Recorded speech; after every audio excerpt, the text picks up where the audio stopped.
दोस्तों हाल ही में मैंने शैतान मूवी देखा है और जो लोग भी मेरे चैनल पर रेगुलर हैं उन्हें पता होगा कि ये गुजराती फिल्म वश की एक रीमेक है। इनफैक्ट इन दोनों फिल्मों में बेटी का रोल जिन एक्ट्रेस ने प्ले किया है वो सेम है और उनका नाम है जानकी बोडीवाला। अब मैंने अपने चैनल पे वश फिल्म को एक्सप्लेन कर रखा है और शैतान की कहानी ऑलमोस्ट सेम है, एंडिंग को थोड़ा सा चेंज किया गया है। स्टिल आज की वीडियो में हम एकदम शॉर्ट में शैतान फिल्म की कहानी को जानते हुए इसके एंडिंग पे बात करेंगे और जानेंगे कि आखिर ये वश से कैसे डिफरेंट है। अब वीडियो शुरू करने से पहले आप सभी से एक रिक्वेस्ट है कि अगर आपको ये वीडियो पसंद आती है तो हमारे चैनल को सब्सक्राइब भी जरूर कीजिएगा। So now with that said, let's roll the intro.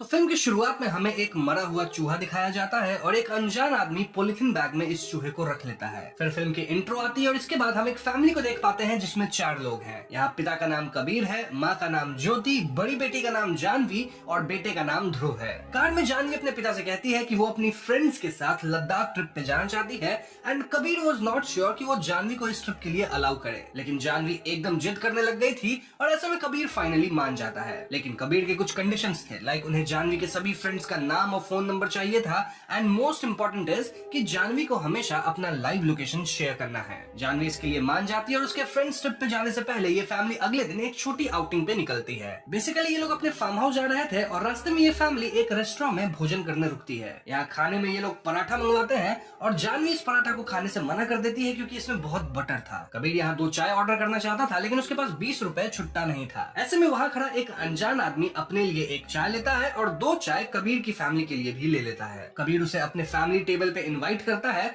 और वो आदमी जो अपना नाम वनराज कश्यप बताता है वो कबीर की फैमिली के साथ घुलने मिलने लगता है। वनराज बड़ी चालाकी से कहता है कि मैं जानवी का पराठा खा लेता हूँ और तुम मेरा लड्डू खा लो। जानवी फौरन वनराज का दिया हुआ लड्डू खा लेती है क्योंकि ऑफ कोर्स बच्चों को मीठा खाना पसंद होता है। लेकिन लड्डू खाते ही जानवी को थोड़ा अजीब फील होता है एंड देन वनराज जानवी को यह बटर वाला पराठा खाने कहता है। सरप्राइजिंगली जानवी बिना सवाल जवाब किए अपना पराठा पूरा खा लेती है विच वॉज वेरी वियर्ड। इसके बाद ये लोग खा पी के रेस्टोरेंट से निकलते हैं और जाने से पहले वनराज जानवी को वापस से बिस्किट देता है सेइंग कि फार्म हाउस पहुंच के ये सबसे पहले खा लेना। अगेन जानवी उसकी बात को सुन के हामी भरती है विच वॉज वेरी अनयूजुअल क्योंकि जानवी एक ऐसी लड़की थी जो कि किसी की एक नहीं सुनती थी, लेकिन वो वनराज की हर बात सुन रही थी। इनफैक्ट फार्म हाउस पहुंच के वो सबसे पहले उस पैकेट से बिस्किट निकाल के खाती है। खैर फार्म हाउस में पूरा परिवार खूब इंजॉय करने लगता है और ज्योति नोटिस करती है कि वनराज इनके फार्म हाउस के बाहर खड़ा था। वो ये बात कबीर को बताती है और जब तक कबीर पूल से निकल के वनराज से मिलने जाता जानवी उसे ऑलरेडी घर के अंदर बुला ली थी। वनराज का कहना था कि उसकी फोन डेड है और वो यहाँ के बस अपनी बेटी को फोन करना चाहता है इनके फोन से। कबीर को ये अजीब तो लगता है लेकिन वो वनराज की रिक्वेस्ट मान लेता है। हम देख पाते हैं कि वनराज यहाँ जानवी पे नजर रख रहा था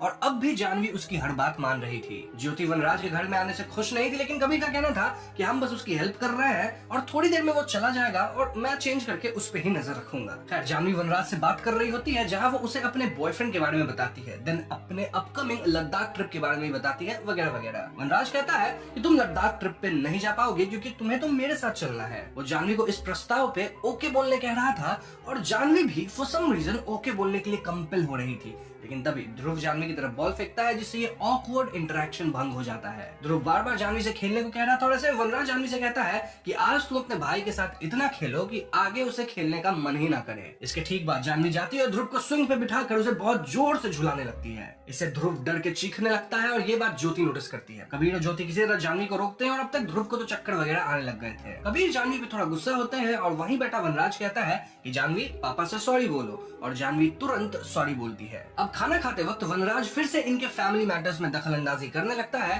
और वो कहने लगता है कि मुझे आपके फैमिली के बारे में सब पता है। वो जानवी से कहता है कि तुम अपने बॉयफ्रेंड विवान को फोन लगाओ और उससे ब्रेकअप कर लो। सरप्राइजिंगली जानवी एग्जैक्टली ऐसा ही करती है और ये सब देखकर जानवी के पेरेंट्स बहुत घबरा जाते हैं। कबीर फौरन वनराज को यहाँ से निकलने कहता है लेकिन वनराज जाने के लिए तैयार ही नहीं था। ऐसे में कबीर वनराज को पकड़ के घर से बाहर निकालने लगता है लेकिन जानवी एकदम से अपने पिता से ही लड़ने लगती है सेइंग कि अंकल कहीं नहीं जाएंगे। वो अपने पिता को धक्का देने लगती है और जानवी का बर्ताव एकदम पागलों जैसा था। जानवी कहने लगती है कि अंकल जो भी कहेंगे वो करना मेरे लिए जरूरी है। वनराज यह बताता है कि वो जानवी के साथ वशीकरण किया है, काला जादू, यानी कि अब जानवी सिर्फ वही करेगी जो वनराज बोलेगा, क्योंकि जानवी वनराज के वश में है। डेमो देने के लिए वनराज जानवी को खड़ी होने, देन बैठने के लिए कहता है और फिर यही काम बार बार करवाता है। इनफैक्ट उसके बाद रोने कहता है, हंसने कहता है, वगैरह वगैरह। ये सब देख ज्योति रोते हुए वनराज से पूछती है कि आपको हमसे क्या चाहिए। वनराज पहले तो इनका सारा फोन टैबलेट यहाँ पे रखवाता है और फिर जानवी से सारा फोन तुड़वा देता है। वनराज यहाँ जानवी को चाय पत्ती तक खिलवाता है और अपने ही पिता कबीर को थप्पड़ भी मरवाता है। अब वनराज जानवी से अपना पैर दबाते हुए कहता है कि मैं जानवी को अपने साथ ले जाना चाहता हूँ। बेसिकली वनराज चाहता था कि जानवी के पेरेंट्स उसका दान कर दे, यानी खुद कह दे कि जानवी वनराज के साथ जा सकती है। वैसे तो वनराज जानवी को ऐसे भी ले जा सकता है क्योंकि जानवी ऑफ कोर्स उसके वशीकरण के अंदर है, लेकिन अगर परमिशन नहीं मिलती है ना तो आगे चल के फ्यूचर में उसका वशीकरण टूट सकता है, क्योंकि दिल से जानवी अपने पेरेंट्स को याद करती रहेगी। इसीलिए पेरेंट्स की परमिशन जरूरी है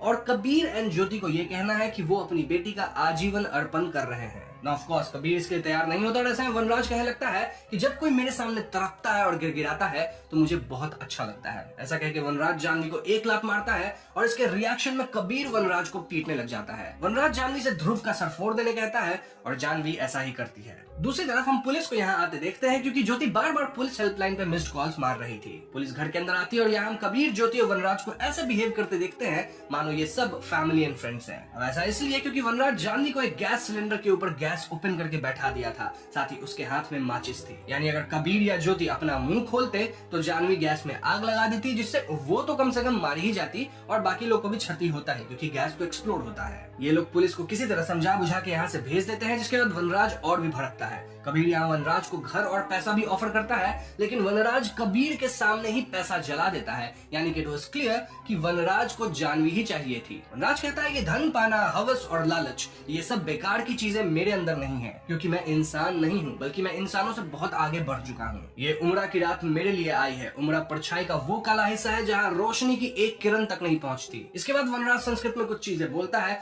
जो इस तरफ इशारा कर रही थी कि कुछ ही घंटों बाद वो एकदम सुप्रीम पावर होगा। वो अहम ब्रह्मास्मि भी कहता है। ये सारी चीजें ओरिजिनल फिल्म में नहीं थी, बट स्टिल आगे मैं कहानी बताता हूँ। इसके बाद वनराज जानवी से कई चीजें करवाता है, लाइक खुद को थप्पड़ मरवाना, बिना रुके डांस करना। इनफैक्ट वो जानवी को चाकू लाने कहता है और खुद को गार्ड भी करवाता है। एक पॉइंट पे तो जानवी पैंट में सुसु तक कर देती है और ज्योति उसका पैंट वगैरह चेंज करती है। इसी बीच मौका पाके ज्योति जानवी के हाथ से चाकू लेके वनराज पे हमला करती है। यहाँ काफी हाथापाई शुरू हो जाती है, जहाँ वनराज और जानवी एक तरफ थे और ज्योति और कबीर एक तरफ। ध्यान रहे कि ज्योति और कबीर जानवी को चोट नहीं पहुंचा सकते थे, लेकिन कबीर जानवी को बांध देता है और वनराज को ओवरपावर कर जाता है। वनराज फौरन जानवी को जोर जोर से हंसने कह देता है और जानवी हंसना शुरू करती है। ऐसे में कबीर को न चाहते हुए वनराज को छोड़ना पड़ता है, क्योंकि अगर वनराज को वो मार भी देता है तो भी जानवी तो हंसती ही रहेगी, कभी रुकेगी ही नहीं पूरी जिंदगी भर। नाउ वनराज नेक्स्ट लेवल पे जाता है, जहाँ वो जानवी से अपने छोटे भाई ध्रुव को मारने कहता है। वनराज के ऐसा कहते ही जानवी ध्रुव को मारने चल जाती है और पेरेंट्स जानवी को रोकने की कोशिश करते हैं। जानवी इन्हें इमोशनली बेवकूफ बना के ध्रुव को खोजने लगती है, लेकिन ध्रुव कहीं तो छुपा था। इन द एंड जानवी ध्रुव को छत पे पाती है और थोड़ी हाथापाई के बाद वो ध्रुव को छत से नीचे फेंक देती है। पेरेंट्स फौरन ध्रुव के लिए नीचे आते हैं और ध्रुव की हालत गंभीर थी, इसलिए न चाहते हुए भी कबीर और ज्योति जानवी का अर्पण कर देते हैं, जिसके बाद वनराज जानवी के साथ यहाँ से निकल लेता है। उसके जाते ही कबीर अपनी बीवी ज्योति से ध्रुव को हॉस्पिटल ले जाने कहता है। मीनवाइल वो खुद जानवी के लोकेशन को ट्रैक करते हुए वनराज का पीछा करता है। बेसिकली जब इनके बीच हाथापाई हो रहा था घर के अंदर, तब कबीर कभी तो जानवी के फोन का लोकेशन ऑन करके उसके पास ही रख दिया था, यानी अब वो जानवी के रियल टाइम लोकेशन को ट्रैक कर सकता था एक फोन का जुगाड़ करके। वहीं दूसरी तरफ हम वनराज को अपने अड्डे पे पहुंचते देखते हैं, जहाँ वो कई लड़कियों को अपने वशीकरण का शिकार बना के रखा था। वो कहता है कि आज की रात वो जानवी और बाकी लड़कियों को आजाद कर देगा। देन वनराज खुद को किसी तरह के रिचुअल के लिए तैयार करता है और हम सभी लड़कियों को ट्रांस स्टेट में देखते हैं। हम समझ पाते हैं कि वनराज कुछ यज्ञ जैसा कर रहा है, जहां वो इन सभी लड़कियों को अग्नि कुंड में खुदवाने वाला है, यानी उनका बलिदान देने वाला था। मीनवाइल कबीर किसी तरह लोकेशन पे पहुंचता है और कुछ लड़कियां जो कि गार्डिंग कर रही थी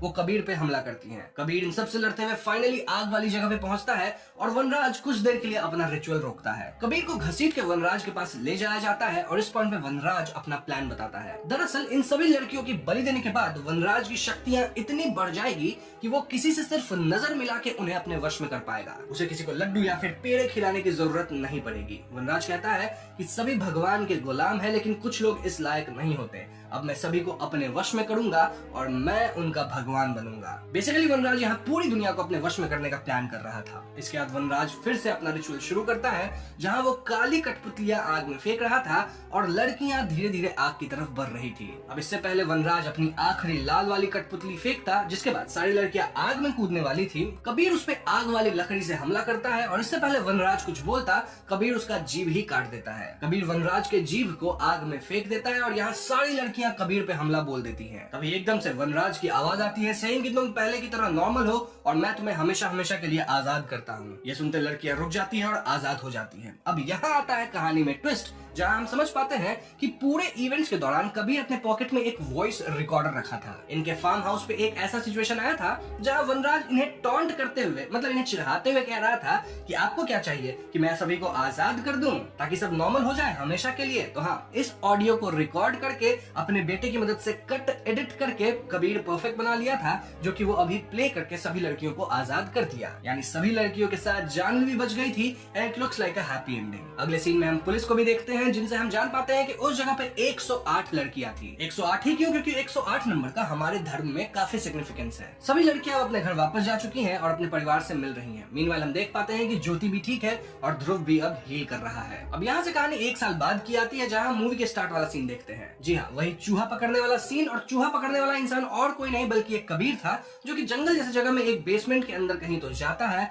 और यहाँ हम देखते हैं कि वो वनराज को कैद करके रखा है। जी हाँ दोस्तों, वो वनराज को चूहा और चाय पत्ती खाने देता है और कुछ डायलॉग्स मारता है कि कैसे पेरेंट्स अपने बच्चे के लिए कुछ भी कर सकते हैं, वही बच्चे के लिए भगवान होते हैं। इन द एंड हम समझ पाते हैं कि अब यही बेसमेंट या बंकर वनराज का नर्क है और कबीर उसका भगवान, या फिर हम कबीर को शैतान भी कह सकते हैं। और इसी पॉइंट पे फिल्म खत्म हो जाती है। तो दोस्तों, ये थी शैतान फिल्म की कहानी और यहाँ वश फिल्म से थोड़ी बहुत चीजें बदली गई हैं। सबसे पहली बात तो ये है कि वश फिल्म में कोई पुलिस नहीं आई थी मूवी के बीच में। देन एंडिंग तो पूरा ही बदल दिया गया है। आई मीन वश की एंडिंग काफी दुखद और डार्क थी। वहाँ पिता अपनी बेटी के कान में कैंची डाल देता है ताकि वो विलेन की आवाज ना सुन सके। साथ ही उसकी बेटी का वशीकरण कभी खत्म ही नहीं होता और वो फ्यूचर में भी मेंटली अनस्टेबल ही रहती है। बात करें बीवी और बेटे की, तो उनका भी हॉस्पिटल जाते वक्त एक्सीडेंट हो जाता है और वो भी मारे जाते हैं। बेसिकली वहाँ जो मेन कैरेक्टर था, जो कि यहाँ पे कबीर प्ले किया है, वो एंड तक सब कुछ हार गया था और वो पूरी तरह टूट चुका था और इसलिए वो वहाँ के विलेन को अपने साथ बंदी बना के रखा था, उसे चूहा और चाय पत्ती खाने देता था। लेकिन यहाँ शैतान में एंडिंग काफी हैप्पी सी दी गई है,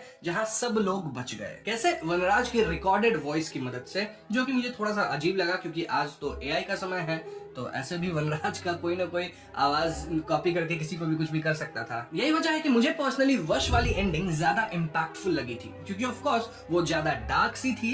इनफैक्ट उसमें इमोशंस भी एंडिंग में ज्यादा थे और हमें लगता है कि भाई कुछ बहुत बुरा हुआ। वैसे एक और बात क्लियर है कि हाँ, शैतान मूवी की जो बजट है वो वश से काफी ज्यादा बड़ी दिख रही है। और हाँ, वश मूवी में ये पूरे दुनिया को कब्जा करना ऐसी चीजें नहीं थी। वो बंदा लड़कियों को इसलिए पकड़ के ले जाता था ताकि वो अपना काम करवा सके, उनके साथ रह सके। यहाँ शैतान में एक अलग एंगल दिया गया है कि कैसे वनराज पूरी दुनिया को ही अपने वशीकरण में लाना चाहता था। तो हाँ, ये भी एक डिफरेंस है। तो आप मुझे बताओ, आपको वश की कहानी ज्यादा अच्छी लगी थी या फिर शैतान की? दोनों की एक्सप्लेनेशन चैनल पे है, आप चाहे तो दोनों को जाके देख सकते हैं। वैसे आपकी ओपिनियन मेरे से अलग हो सकती है, तो आप अपनी ओपिनियंस कमेंट में जरूर बताइएगा। तो बस आज की वीडियो में इतना ही। वीडियो पसंद आया तो लाइक और शेयर कीजिएगा, साथ ही चैनल पर नए हैं तो हमें सब्सक्राइब भी कीजिएगा। I will see you guys in the next one. Peace out.